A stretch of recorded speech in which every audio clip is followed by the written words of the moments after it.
जय हिंद everyone, welcome to Kartik Chaudhary YouTube channel. आज केमिस्ट्री की सीरीज़ का डे 3 है। आई होप आपने पहले के 2 लेक्चर्स देखे होंगे। आज हम उसी लेक्चर को आगे कंटिन्यू करेंगे। आपका जो भी डिफेंस एग्ज़ाम है ये उन सभी एग्ज़ाम्स के लिए हेल्पफुल होगा। तो चलिए शुरू करते हैं। तो आज हम आगे बढ़ेंगे। हमने जो है मैटर के बारे में पढ़ा, मैटर की स्टेजेस के बारे में पढ़ा, मेटल और नॉन मेटल के बारे में पढ़ा। आज हम लोग आएंगे रिएक्टिविटी सीरीज़ पर। यकीन मानो अगर आपको रिएक्टिविटी सीरीज़ याद है ना, तो आपके लिए आज जो पढ़ा रहे हैं वो बिल्कुल पानी पानी सा होगा। क्योंकि रिएक्टिविटी सीरीज़ अगर जिसको भी याद है उसको कोई प्रॉब्लम ही नहीं आएगी। तो अब मैम ये रिएक्टिविटी सीरीज़ है क्या, इसे याद कैसे करें? अरे बहुत आसान, बहुत ज़्यादा आसान। तो देखो आपको क्या करना है, ये एक रिएक्टिविटी सीरीज़ मैंने यहाँ पे आपको दी है, ये आपको याद करनी है। अब आप बोलोगे मैम कैसे याद करें? भाई इसको याद करने की एक ट्रिक है, उस ट्रिक को आप अप्लाई करो और याद करो। और अगर याद हो गई तो भाई किसी के साथ भी रिएक्टिविटी आपको इजीली समझ आ जाएगी। तो अब देखो याद करने का तरीका। तो सबसे पहले आपको क्या याद करना है? पोटेशियम आता है, फिर सोडियम, फिर कैल्शियम, फिर magnesium, aluminium, zinc, iron, lead, hydrogen, copper, mercury, silver, gold और प्लैटिनम, पीटी। हुई याद? नहीं? चलो दोबारा ट्राई करते हैं। Potassium, sodium, calcium, magnesium, aluminium, zinc, iron, lead, hydrogen, copper, mercury, silver, gold. तो अब ऐसे याद करो भाई। इसको याद करना, केदार नाथ का माली आलू जरा फीका पकाता है। केदारनाथ का माली आलू जरा फीका पकाता है। अब क्या होगा भाई? क्यूट हेनरी आएगा और पीटेगा। तो भाई क्यूट हेनरी आएगा और पीटेगा। तो ऐसे अगर आप याद करोगे ना, आपको ये रिएक्टिविटी सीरीज याद हो जाएगी। केदारनाथ का माली आलू जरा फीका पकाता है, क्यूट हेनरी आएगा और पीटेगा। तो अब आप बना के देखना, आपको आसानी से ये सीरीज याद हो चुकी होगी। अब हम ये सीरीज याद क्यों कर रहे हैं? देखो यहां पर मैं आपको सबसे पहले ये समझाती हूँ। ये जो आप रिएक्टिविटी सीरीज देख रहे हैं, इसमें जो स्टार्टिंग के एलिमेंट आपको दिख रहे हैं वो काफी ज्यादा रिएक्टिव एलिमेंट होते हैं। बीच वाले जो एलिमेंट दिख रहे हैं ये थोड़ा कम रिएक्टिव होते हैं, और जो लास्ट के एलिमेंट दिख रहे हैं हाइड्रोजन के बाद वाले, ये तो बहुत ही कम रिएक्टिव एलिमेंट होते हैं। अब कैसे कैसे ये रिएक्ट करते हैं, चलो इनको समझते हैं। तो सबसे पहले अगर मैं आपसे बोलूं मेटल की रिएक्शन विद ऑक्सीजन, भाई मेटल रिएक्शन जब करेगा ऑक्सीजन के साथ तो क्या होगा? तो भाई कोई भी मेटल अगर ऑक्सीजन के साथ रिएक्ट करता है तो वो मेटल के ऑक्साइड बनाता है। क्या बनाता है? मेटल के ऑक्साइड। जैसे मैं एग्जांपल के लिए दे रही हूँ आपको, कैल्शियम है, मैं अगर कैल्शियम की रिएक्शन ऑक्सीजन के साथ कराऊंगी, ये इसने क्या बनाया? Calcium oxide. कैल्शियम क्या है? मैटर के ऑक्साइड। तो भाई मेटल के ऑक्साइड, ठीक है। ऐसे ही मैग्नीशियम अगर आप रिएक्ट कराओगे ऑक्सीजन के साथ, मैग्नीशियम के ऑक्साइड। अच्छा, ये मैग्नीशियम का जो ऑक्साइड होता है ये कैसे कलर का होता है? व्हाइट कलर का। और जब भी ये ऑक्साइड बनेंगे तो आपकी बहुत सारी हीट प्रोड्यूस होगी, यानी कैसी रिएक्शन होगी? एक्सोथर्मिक। जब हीट निकलती है तो एक्सोथर्मिक, जब हीट एब्जॉर्ब होती है तो एंडोथर्मिक, ठीक है। तो ऐसे ही आपका क्या होता है? कैल्शियम ऑक्सीजन के साथ रिएक्ट करेगा, कैल्शियम के ऑक्साइड।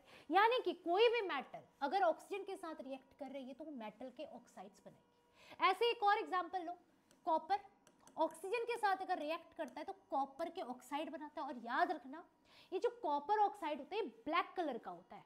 आपसे पेपर में पूछा जाता है black colour of copper is due to, आप बोलोगे due to copper oxide. Copper के ऑक्साइड रिस्पॉन्सिबल है कॉपर के ब्लैक कलर के लिए, ठीक है। अगली चीज, अब कैसे कैसे एलिमेंट रिएक्ट करते हैं भाई ऑक्सीजन से? तो ये देखो, मेटल सच एज पोटेशियम और सोडियम हाईली रिएक्टिव एलिमेंट है, बहुत ज्यादा रिएक्टिव एलिमेंट है भाई। ये अगर ऑक्सीजन से रिएक्ट करेंगे ना, ये आपका क्या करेंगे?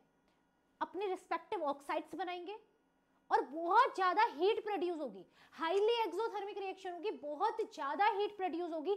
इसीलिए आप इनको कभी भी ओपन में नहीं रख सकते, क्योंकि अगर आपने इनको ओपन में रख दिया ना तो ये एकदम से ऑक्सीजन से रिएक्ट कर जाएंगे और आग पकड़ लेंगे। ठीक है, अगला मैग्नीशियम, एल्यूमिनियम, जिंक और लेड। भाई याद करने वाले ना ये 4 ही एलिमेंट हैं, बाकी के एलिमेंट याद करने लायक नहीं है, बस ये 4 एलिमेंट है, मैग्नीशियम, एल्यूमिनियम, जिंक और लेड।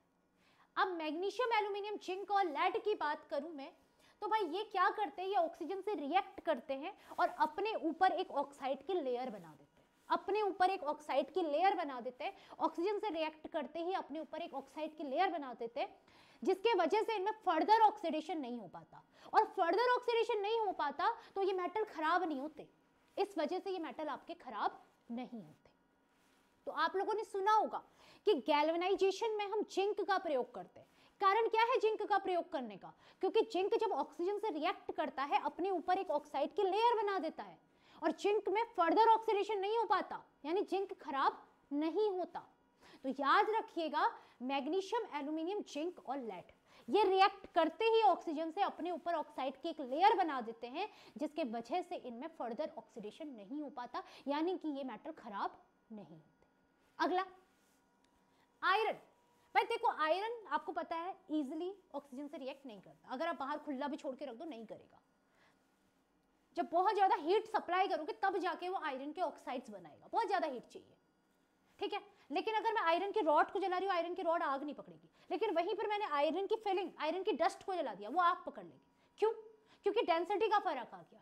अब जो आयरन की डस्ट थी वहां पे मॉलिक्यूलर फोर्स कम है, एकदम से आग पकड़ ली, लेकिन जो आयरन के रॉड है वहां पे मॉलिक्यूलर फोर्स ज्यादा है, आग नहीं पकड़ी एकदम से। ठीक है, अगला copper.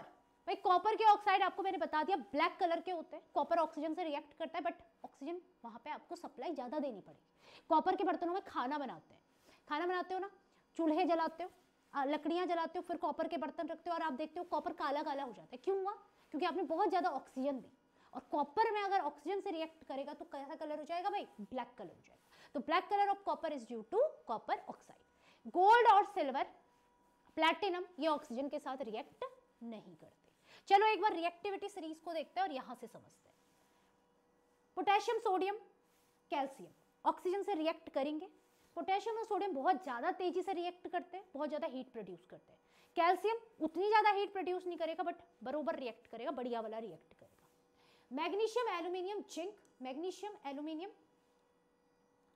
Magnesium, aluminium, zinc, magnesium, aluminium, zinc और लेड, ये अपने ऊपर आपकी ऑक्सीजन की एक प्रोटेक्टिव लेयर बना देते हैं, जिसकी वजह से यहाँ पे फर्दर ऑक्सीडेशन नहीं हो पाता। आपसे पेपर में पूछा जाता है कि आयरन में रस्टिंग हो जाती है, लेकिन लेड में क्यों नहीं होती? नहीं, लेकिन जिंक में क्यों नहीं होती?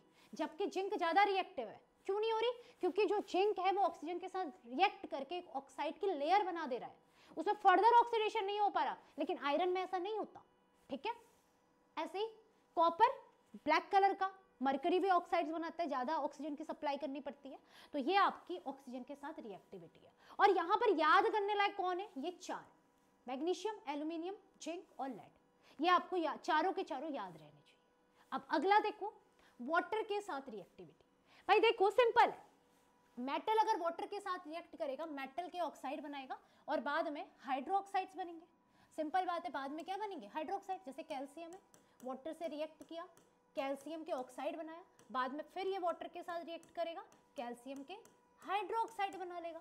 ठीक है, तो आपके क्या बनाएगा? इनिशियली ऑक्साइड्स बनाएगा।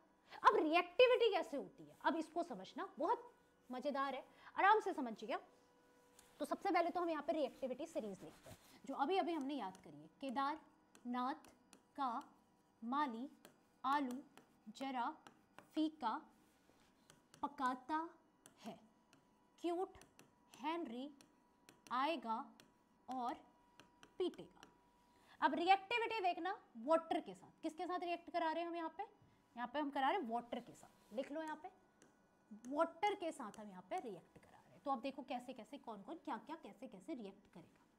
भाई अगर मैं बोलूं सोडियम और पोटेशियम, ये वाटर के साथ रिएक्ट करेंगे, ये हाईली रिएक्टिव है, हाईली रिएक्टिव,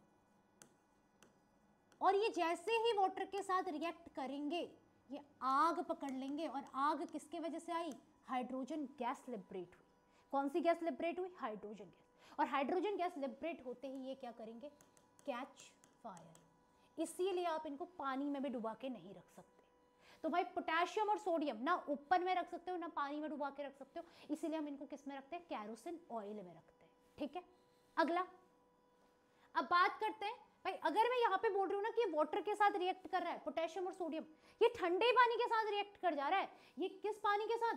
कोल्ड वाटर के साथ। कोल्ड वाटर के साथ ही रिएक्ट करके आग पकड़ ले रहा है, याद रखना। और आग पकड़ने का कारण क्या? हाइड्रोजन गैस का निकलना। अगला देखो कैल्शियम, ये भी क्या करेगा? कोल्ड वाटर के साथ ही रिएक्ट करेगा, लेकिन ये इतना ज्यादा रिएक्टिव नहीं है कि आग पकड़ ले, पर हाइड्रोजन गैस को तो लिबरेट करेगा ही करेगा। हाइड्रोजन गैस लिबरेट होएगी ही होएगी, और ये जो कैल्शियम होगा ना, ये क्या करने लगेगा? फ्लोट करने लगेगा, वाटर के सरफेस पे फ्लोट करने लगेगा। आप लोगों ने देखा होगा चूना होता है, चूने में पानी डालते हैं तो ठंडा पानी भी डालते हो तो वो बुदबुदाहट होने लगती है। वो बुदबुदाहट क्या दिखा रही है? हाइड्रोजन की प्रेजेंस को। ठीक है, और उसके बाद क्या होता है? वो सारा का सारा ऊपर आ जाता है सरफेस पे, फिर हम लकड़ी से उसको वापस से घोलते हैं। तो क्या है आपका? कैल्शियम ठंडे पानी के साथ रिएक्ट करके हाइड्रोजन गैस लिबरेट करेगा और फ्लोट करने लगेगा। यही काम मैग्नीशियम करेगा, पर मैग्नीशियम किसके साथ करेगा भाई? हॉट वाटर के साथ। मैग्नीशियम को गर्म पानी चाहिए। अगेन हाइड्रोजन गैस लिबरेट करेगा और ये भी क्या करेगा? आपका फ्लोट करने लगेगा। ये भी क्या करने लगेगा? फ्लोट करने लगेगा। तो आपको ये बात ध्यान रखनी है, कैल्शियम ठंडे पानी के साथ रिएक्ट करके हाइड्रोजन गैस लिबरेट करता है और फ्लोट करता है। मैग्नीशियम गर्म पानी के साथ रिएक्ट करके हाइड्रोजन गैस लिबरेट करता है और फ्लोट करता है। अगली इंपॉर्टेंट चीज देखो, एल्यूमिनियम, जिंक और आयरन। भैया ये इंपॉर्टेंट है। ये क्या करते हैं? ना ठंडे पानी के साथ ना गर्म पानी के साथ, इनको चाहिए स्टीम, भाप। ये भाप के साथ रिएक्ट करते हैं और हाइड्रोजन गैस को लिबरेट करते हैं। यानी कि यहाँ पर एक चीज तो कॉमन है कि जब भी मेटल वाटर के साथ रिएक्ट करेगा, जब भी मेटल क्या करेगा? वाटर के साथ रिएक्ट करेगा, तो मेटल के ऑक्साइड तो बन ही रहे हैं, लेकिन हाइड्रोजन गैस भी क्या होगी? लिबरेट होगी, हाइड्रोजन गैस भी निकलेगी। और इसके बाद के ये जितने भी मेटल आप देख रहे हो ना, नो रिएक्शन विद H2O, पानी के साथ कोई रिएक्शन नहीं करेंगे। बहुत ही सिंपल। तो भाई कैसे याद रखना है? Sodium potassium, potassium sodium highly reactive, पानी से रिएक्ट करते ही आग पकड़ जाएंगे, हाइड्रोजन गैस को लिबरेट करेंगे। कैल्शियम ठंडे पानी के साथ रिएक्ट करेगा, हाइड्रोजन गैस लिबरेट करेगा और फ्लोट करेगा।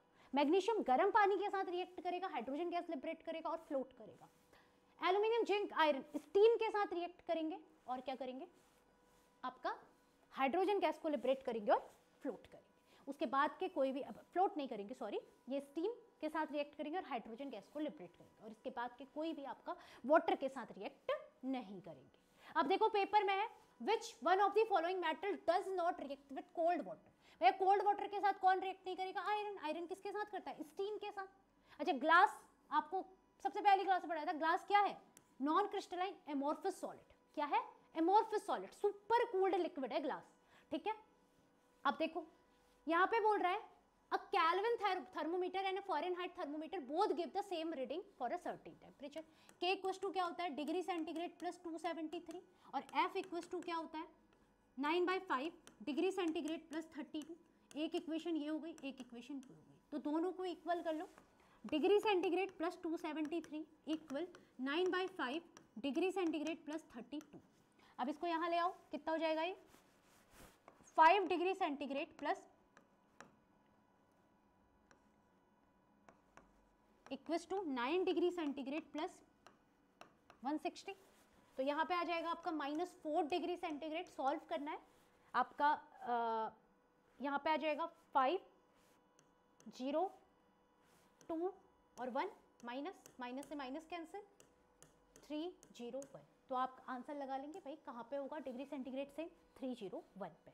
तो आराम से इसको सॉल्व कर सकते हैं, फॉर्मूला आपको आता है, फॉर्मूले में रखिए वैल्यू, आराम से आपका आंसर आ जाएगा।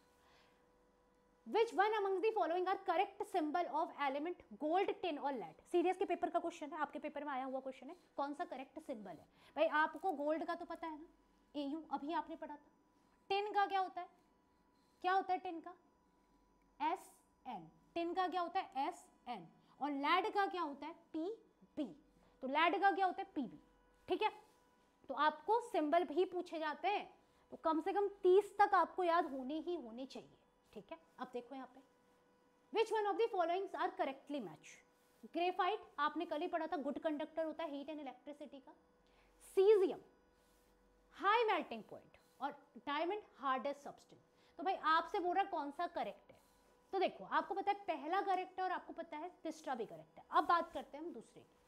बिल्कुल दूसरा भी करेक्ट है। जैसे जैसे आप डाउन द ग्रुप जाते हो ना, ग्रुप 1 ली ना की रब से सीजियम यहां आता है, तो मेटल के केस में डाउन द ग्रुप जाने पर एमपी एंड बीपी आपका क्या होता है, डिक्रीज होता है। सॉरी ये गलत है, हाई लिखा है यहाँ पे, ये क्या होगा लो। ठीक है, क्या होता है डिक्रीज होता है, तो आपका 1 और 3 क्या होगा यहाँ पे सही आंसर होगा। ओके, ये हम पढ़ेंगे पीरियोडिक क्लासिफिकेशन जब हम पढ़ेंगे ना, वहां पे पढ़ेंगे। ओके, अब अगला देखो, अगर मेटल हाइड्रोजन के साथ रिएक्ट करता है तो आपका क्या करेगा, मेटल के हाइड्राइड बनाएगा। मेटल के क्या बना रहा है हाइड्राइड, और कैल्शियम के जो हाइड्राइड होते हैं उसको आप हाइड्रोलिथ कहते हो। आपसे पूछा जाता है हाइड्रोलिथ क्या होता है, तो भाई कैल्शियम के हाइड्राइड्स को क्या कहा जाता है, हाइड्रोलिथ कहा जाता है। ठीक है, क्या कहा जाता है, हाइड्रोलिथ। अब क्वेश्चन है आपका, aluminium is more reactive than iron but aluminium is less easily corrode than iron. क्यों भैया, क्योंकि वो अपने ऊपर क्या बना दे रहा था, ऑक्साइड की एक लेयर बना दे रहा था, जिसकी वजह से फर्दर ऑक्सीडेशन नहीं हो पा रहा था। तो आपका आंसर क्या हो जाएगा, ए। ठीक है, अगला देखो, विच one of the following element जो है आपका रूम टेम्परेचर पे लिक्विड स्टेट में रहता है। आप सभी को पता है भाई मरकरी के बारे में, मरकरी क्या रहता है, रूम टेम्परेचर में लिक्विड स्टेट में रहता है। अगला देखो, विच one of the following pair of element is liquid at room temperature at normal. भाई मरकरी और ब्रोमीन वाटर पढ़ा है आपने कल के लेक्चर में। ठीक है, आगे आते हैं। अब देखो आगे क्या है, विच one of the among metal is more reactive then hydrogen. अब खुद समझो, मरकरी हाइड्रोजन के बाद आता है, कॉपर हाइड्रोजन के बाद आता है, सिल्वर हाइड्रोजन के बाद आता है, बचा क्या, टिन। टिन कहाँ पे आता है, हाइड्रोजन से पहले, और पीबी के बाद यहाँ पे आता है टिन। ठीक है, लिखा नहीं होता रिएक्टिविटी सीरीज में, बट आप एलिमिनेशन मेथड का यूज करके इसको आसानी से कर सकते हो, इस तरीके के क्वेश्चन। ओके, चलिए अब यहाँ पे बोला रिएक्टिविटी का ऑर्डर। देखो अगर रिएक्टिविटी सीरीज याद है ना, आधे से ज्यादा क्वेश्चन ऐसे ही सॉल्व हो जाने। आपको पता है सोडियम मैग्नीशियम से ज्यादा रिएक्टिव है, मैग्नीशियम जिंक से ज्यादा रिएक्टिव है, और जिंक कॉपर से ज्यादा रिएक्टिव है।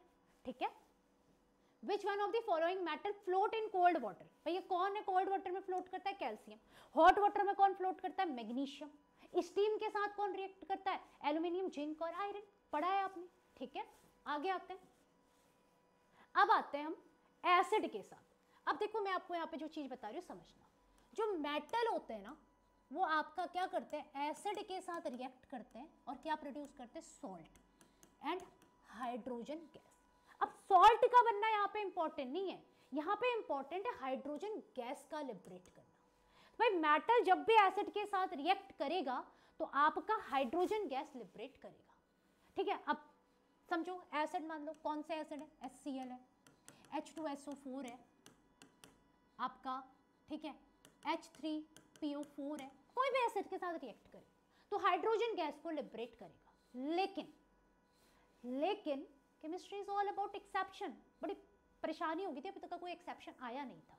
तो एक्सेप्शन क्या होता है भाई, एक्सेप्शन आपका होता है नाइट्रिक एसिड HNO3।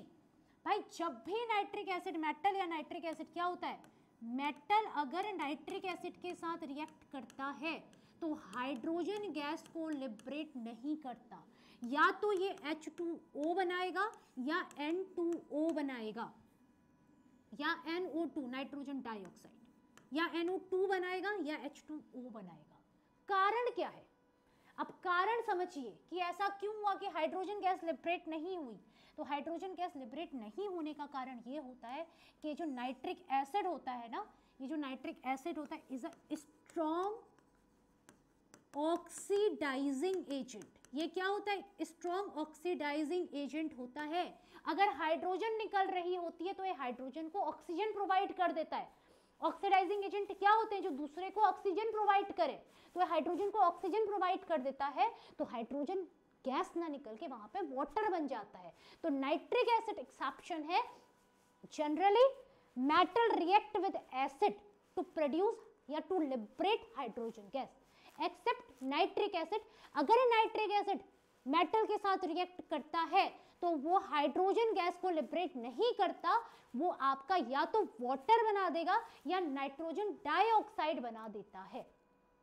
अच्छा, एक्सेप्शन के ऊपर एक और एक्सेप्शन, एक्सेप्शन के ऊपर एक और एक्सेप्शन, दो मेटल ऐसे हैं मैग्नीशियम और मैग्नीज जिनके साथ नाइट्रिक एसिड अगर रिएक्ट करता है तो हाइड्रोजन गैस लिबरेट करता है।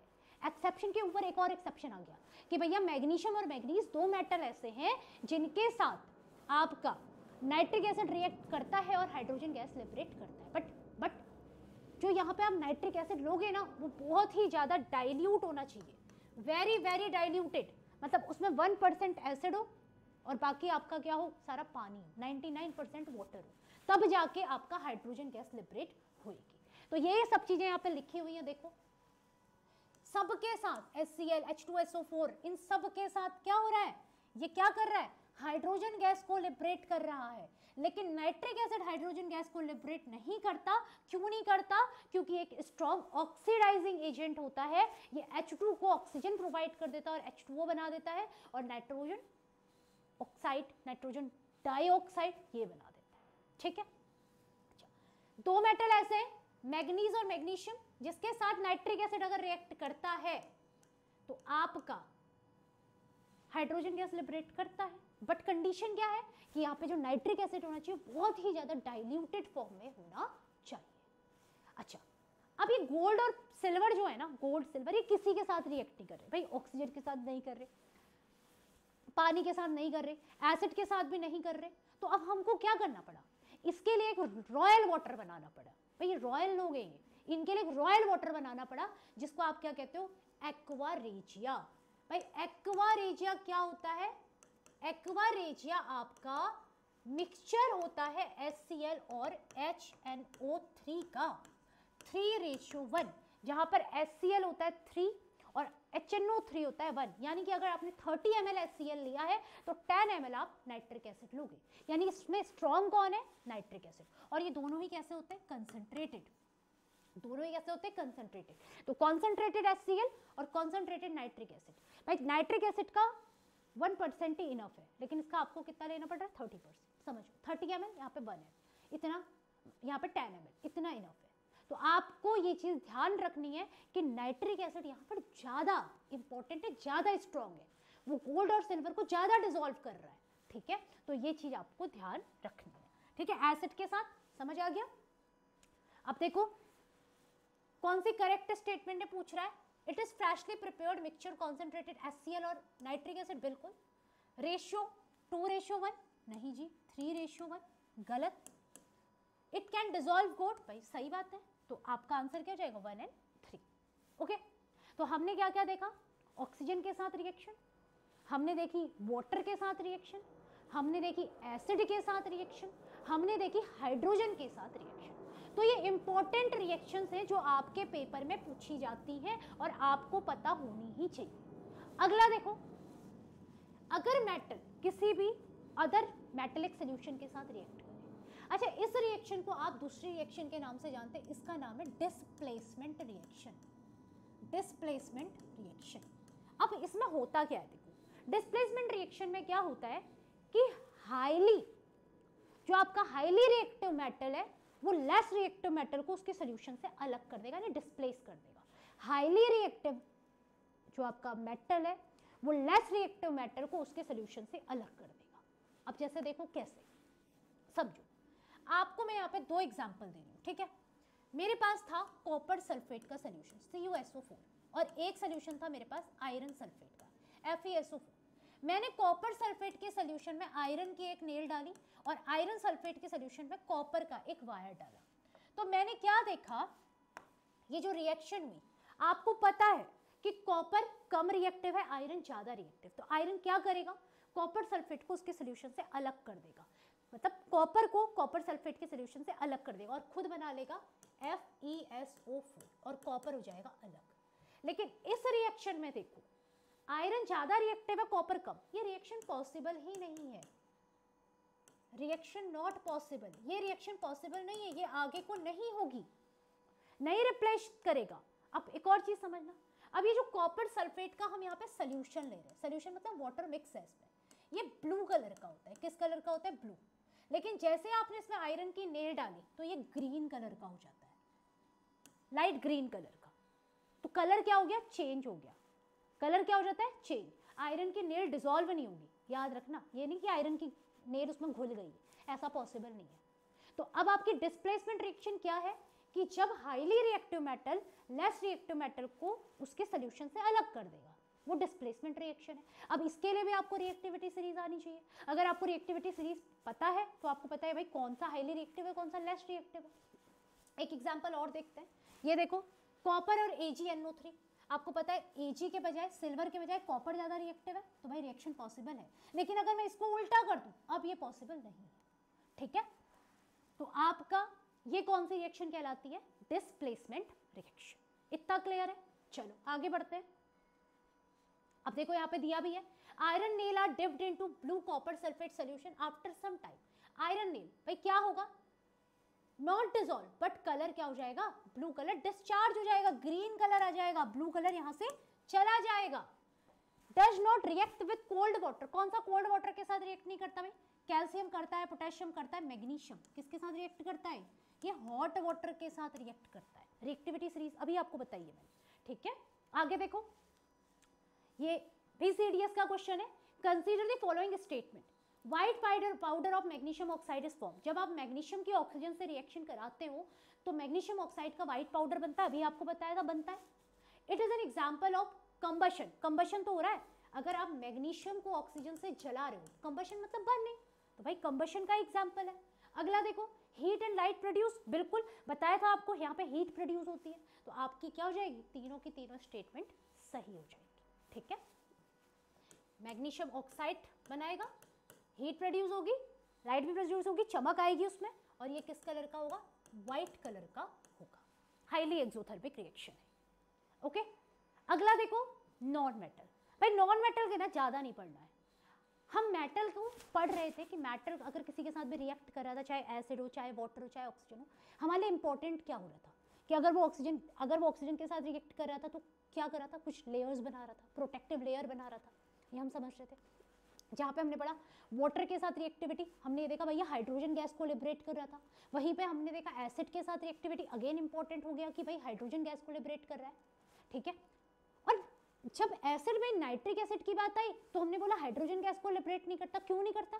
क्योंकि नाइट्रिक एसिड एक अच्छा ऑक्सीडाइजिंग एजेंट है, हाइड्रोजन को H2O में कन्वर्ट कर देता है। तो भाई नॉन मेटल के बारे में भी बस एक ही जानकारी याद रखनी है, क्या है कि नॉन मेटल जब भी रिएक्शन करेंगे हाइड्रोजन गैस को लिबरेट नहीं करेंगे। हाइड्रोजन गैस को क्यों नहीं लिबरेट करेंगे? क्योंकि नॉन मेटल्स क्या होते हैं, आपने पढ़ा हुआ है कि जो नॉन मेटल होते हैं वो अच्छे ऑक्सीडाइजिंग एजेंट होते हैं। कल के ही लेक्चर में हमने ये पढ़ा था कि नॉन मेटल्स अच्छे ऑक्सीडाइजिंग एजेंट होते हैं, और अगर ये अच्छे ऑक्सीडाइजिंग एजेंट है, क्या ये हाइड्रोजन गैस बनाएंगे? नहीं बनाएंगे, ये H2 को कन्वर्ट कर देंगे H2O में, ओके। तो आपको इतनी बात याद रखनी है। अच्छा एक बात और याद रखनी है नॉन मेटल को लेके, भाई नॉन मेटल की अगर मैं रिएक्टिविटी की बात करूं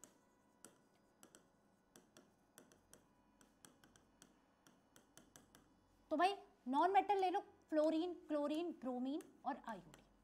अब आपको ध्यान रखना है, जब आप डाउन द ग्रुप जाते हो नॉन मेटल के केस में तो रिएक्टिविटी डिक्रीज होती है। क्या होती है? डिक्रीज होती है। यानी फ्लोरीन हाईली आपका क्या है? हाईली रिएक्टिव है, आयोडीन लेस रिएक्टिव है। लेकिन वहीं पर अगर मैं बात करूं मेटल की, वहीं पर मैं बात करूं किसकी? मेटल की। ग्रुप 1 ले लेते हैं, क्या है आपका? ली, ना, की, रब, से, फरियाद। फरियाद को तो छोड़ ही दो, फ्रांशियम रेडियो एक्टिव मेटल है। तो इसको देखो, आपने क्या पढ़ा था? पोटेशियम ज्यादा रिएक्टिव है बजाय सोडियम के। इसका मतलब क्या होता होगा? यहां को जब आप डाउन द ग्रुप जा रहे हो, नीचे को जब आप जा रहे हो डाउन द ग्रुप, तो आपकी जो रिएक्टिविटी है ना वो क्या हो रही है? इंक्रीज हो रही है। क्या हो रही है? इंक्रीज हो रही है। तो भाई नॉन मेटल के केस में डाउन द ग्रुप जाने पर रिएक्टिविटी क्या होगी? डिक्रीज होगी। लेकिन मेटल के केस में डाउन द ग्रुप जाने पर रिएक्टिविटी क्या होगी, इंक्रीज होगी।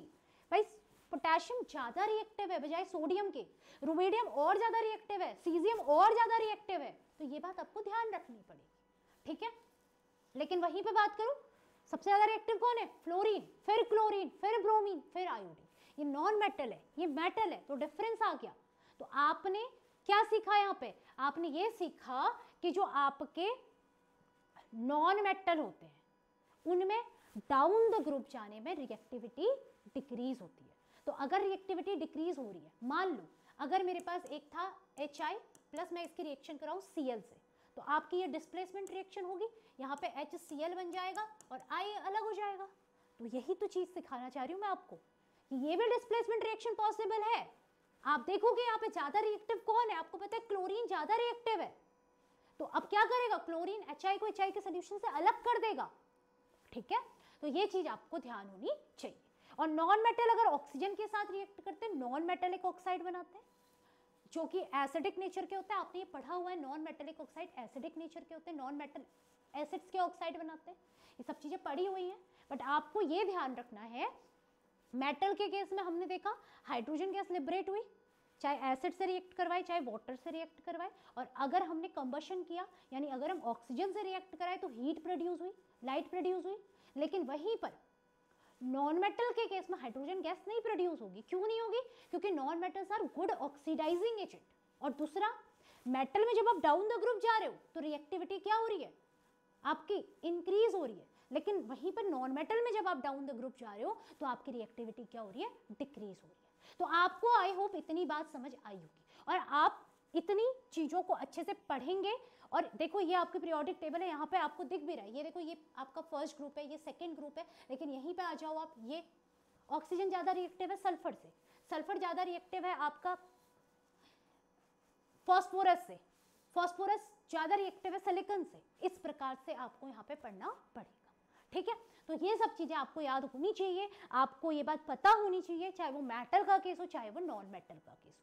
तो भाई हमारा मेटल नॉन मेटल डन है, हमने रिएक्टिविटी समझ ली कि भाई कौन मेटल कैसे रिएक्ट करता है, कौन हाइड्रोजन गैस लिबरेट करेगा, कहाँ पे नहीं होगी, कौन से एसिड के साथ नहीं होगी। तो ये सब चीजें आपको पता होनी चाहिए, कौन सा मेटल वाटर के साथ रिएक्ट करेगा, कौन सा नहीं करेगा, कौन सा ठंडे पानी के साथ रिएक्ट करेगा, कौन से गर्म पानी के साथ रिएक्ट करेगा, कौन सा स्टीम के साथ रिएक्ट करेगा।